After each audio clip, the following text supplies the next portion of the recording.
महाराज जी किन्हीं का तो प्रश्न है, उनका नाम नहीं लेना चाहेंगे। महाराज जी उन्होंने पुत्र के साथ में गर्भ हत्या करी थी और महाराज जी उनको अभी भी उसका जलन होता है। उनके पास सब कुछ है, पैसा है, घर है, पर फिर भी महाराज जी उनको सुख नहीं मिलता और शांति नहीं मिलती। तो महाराज जी उनका ये पश्चाताप कैसे करें? और महाराज जी क्या पुत्र के साथ में गर्भ हत्या करना सही है? ये देखो, गर्भ हत्या तो बहुत ही बड़ा अपराध है। गर्भ हत्या मतलब इसको मान लो कि इससे कोई बचा नहीं सकता है, और इसका बहुत भयानक दंड है। बहुत शास्त्रीय विधान में है, बहुत भयानक दंड है इसका।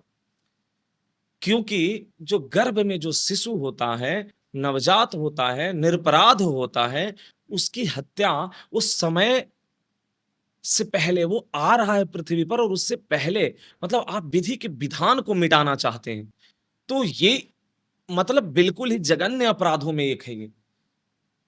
तो ऐसे ही उनको शांति नहीं मिल रही है, इसी कारण से नहीं मिल रही है। जैसे कि उन्होंने बताया कि सब कुछ है उनके पास, सब धन दौलत वैभव सब कुछ, संसार की भौतिक सारी चीजें हैं, पर उनको सुख नहीं मिल रहा है, शांति नहीं मिल रहा है, क्योंकि ये उनको जला रहा है। वो जिस कारण से उन्होंने किया होगा पूर्व में, वो तो हमें नहीं ज्ञात है, उन्होंने शायद वर्णन भी नहीं किया है इसमें, पर गलत किया है। पुत्र की इच्छा से बहुत ही गलत उन्होंने किया है, बहुत गलत किया। इस पर तो हम बाद में आएंगे। पहले तो ये कि इसका पश्चाताप अगर अब तो हो गया है, अब जो उनसे गलती पर, अब इसका पश्चाताप ये है कि ये सबसे पहले तो इसका एक ही उपाय जो है बचा सकता है, वो है भागवत जी का साप्ताहिक पाठ कराएं वो। इसके सिवा और किसी चीज से मतलब इसका नहीं होगा निराकरण। नाम जप तो करें ही, कीर्तन करें ही, और उस जीव को, जो जीव गर्भ में आ रहा था, उसको भी उन्होंने तकलीफ जो पहुंचा करके उसका भी गति बिगाड़ा है, उनके लिए भी नाम जप करके, कीर्तन करा करके उसको समर्पित करना चाहिए। ठाकुर जी को, भगवान को समर्पित करके और उस जीव का संकल्प कर देना चाहिए।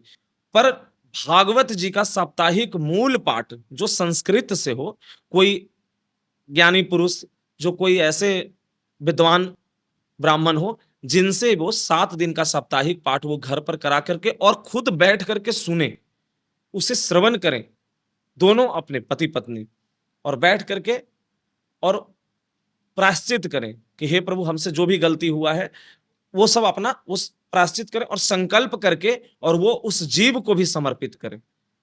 तब जाकर के इससे बचाव हो। और जो बाकी अब जो शेष इनके जीवन है, इनको खूब नाम जप करना चाहिए, खूब नाम जप करना, खूब संतों की सेवा करना, सत्संग सुनना, ठाकुर सेवा करना, जीवन सफल हो जाएगा।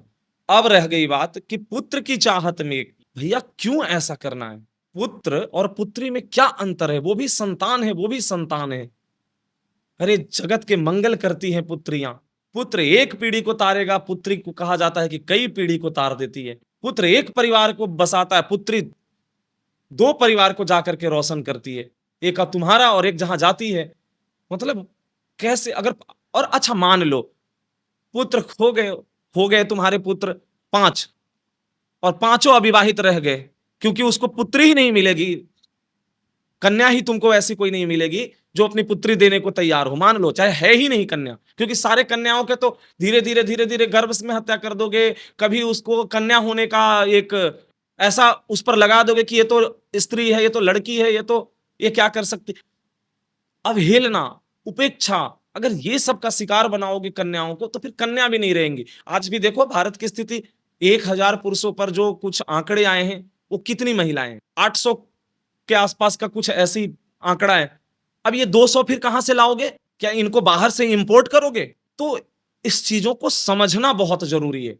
ऐसा सोच ही गलत है। अरे स्त्रियां देखो, सेना में आज देखो कैसे, अभी ऑपरेशन सिंदूर में जो बेटी इस देश की थी, उसने नाम रोशन किया।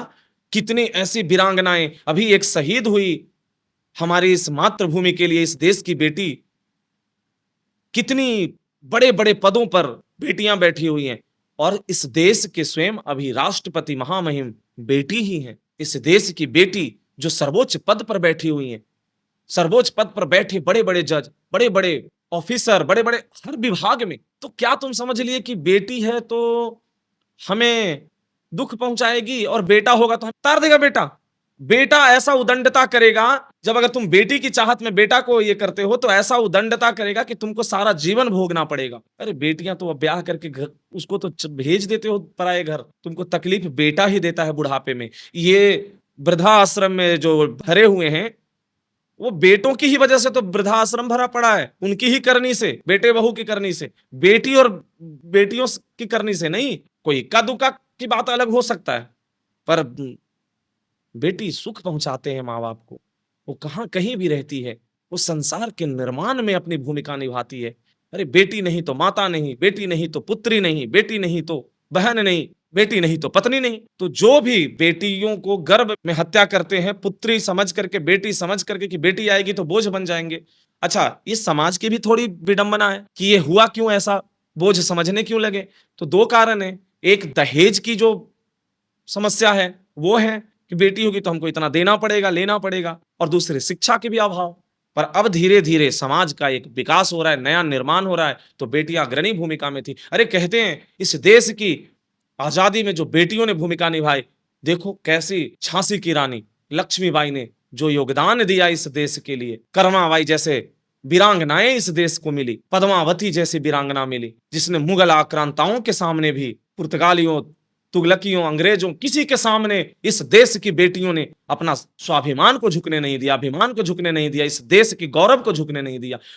आप बेटियों को ही ऐसे बना दे रहे हो, ऐसे हीन भावना से देख रहे हो, तो इससे समाज को भी बचना चाहिए और समाज को भी आगे आना चाहिए, और जो प्रबुद्ध लोग हैं उनको भी आगे बढ़ करके, हालांकि इस पर बहुत, अब तो खैर बहुत बदलाव आ रहे हैं, कार्य हो रहा है, पर अभी भी बहुत ज्यादा संख्या में इसका शिकार हैं बेटियां।